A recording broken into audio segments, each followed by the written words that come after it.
Neil, what do you think about limiting the tenure of our representatives? What are the pros and cons of this process? So this is a pretty hot debate in the 2010 election cycle, whether or not we should limit terms, have federal term limits. This was also a hot topic in 1994 when Republicans took control of the United States House of Representatives, won a number of seats. It seems to pop up during cycles of discontent.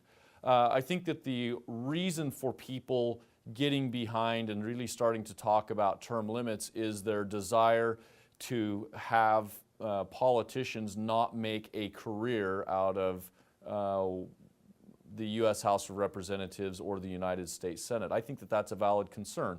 I don't believe that we should have politics, or to be more specific, the U.S. House of Representatives or the United States Senate be a career choice for somebody.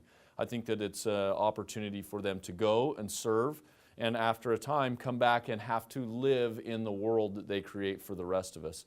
So when we start talking about the pros and cons, I think some of the cons are, first of all, that it was term limits are not part of the United States Constitution. In fact, our presidential term limit of 2 terms is a constitutional amendment that was passed to get that put in place.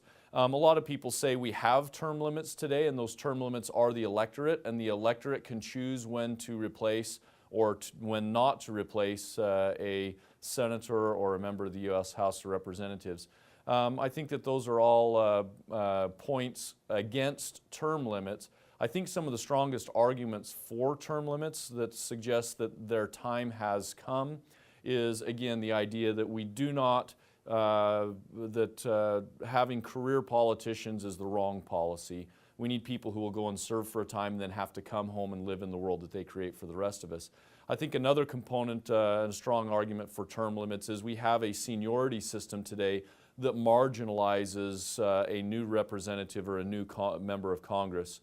I don't think that that's appropriate. I think that if somebody is a freshman senator or a freshman member of the U.S. House of Representatives, they have the same responsibility as somebody who has been there for 10 or 15 years and have the same, I think that they should have the same opportunity to be engaged in the process. Term limits will break down the seniority system that disadvantages new representatives.